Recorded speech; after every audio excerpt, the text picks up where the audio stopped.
Sveiki, esu Donatas Brikas ir šiame video noriu pristatyti savo pardavimų seminarą. Jeigu jūs esate pardavėjas, aš nebejoju, kad jūs nekartą esate susidūrę su tokia situacija, kad klientai iš jūsų neperka. Jeigu jūs neaktyvių pardavimų pardavėjas, jūs susidurite su bjauriais klientais, kurie ant jūsų pyksta, šaukia, yra nepatenkinti jūsų paslaugomis. Jeigu jūs pardavinėjate internetu, jūs nekartą esate pajutęs tokį jausmą, kada jūs įsiuntėte jau 20 laišką ir niekas iš jūsų nenupirko. Ir man puikiai pažįstamas tas jausmas, kaip tada susileidai ir nekyla rankos daryti nieko. Taigi šiame seminare mes pakalbėsim apie tai, ką daryti būtent tokiose situacijose, kada rinka yra nepalanki, kada niekas iš jūsų neperka ir kaip padaryti tuos veiksmus, kurie jums netgi tokioje kritinėje situacijoje gali duoti rezultatą. Būtent kaip pakelti save tada iš kritinio mirties taško ir padaryti pardavimus tada, kada niekas neperka.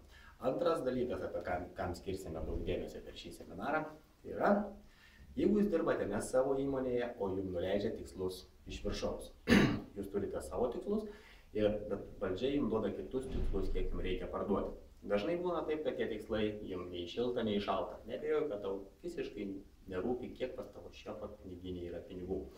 Tau rūpi tiek, kiek pardavęs gausi tų pinigų. Kaip susijęti savo tikslą su įmonės tikslu ir gauti papildomą motyvaciją, dirbti, pardavinėti, pardant savo tikslų. Aš atskleisiu keletą slaptų technikų apie tai, kaip įmonės tikslus paversti savo tikslais. Ir trečias dalykas, ką tu sužinosi tame seminare, kaip pardavinėti nepardavinėjant. Aš nemokysiu jokių technikų, nemokysiu, kaip sukelti klientui poreikius, kaip įsiaiškinti jo poreikius, kaip sukelti jiems skausmą ir pateikti problemos sprendimą. Bet pamokysiu, kaip reikia pardavinėti nepardavinėjant. Nepardavinėdamas tu galėsi pardavinėti internetu, telefonu ir bendraudamas su klientais, jeigu ateina jie pas tave. Tai yra, jeigu tu esi parduotuvės darbuotojas ir tau tenka bendrauti su klientais.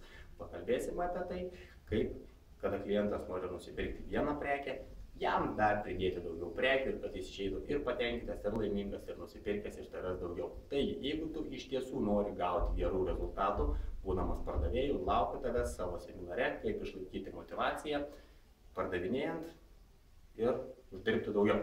Sėkmės iki susitikimų.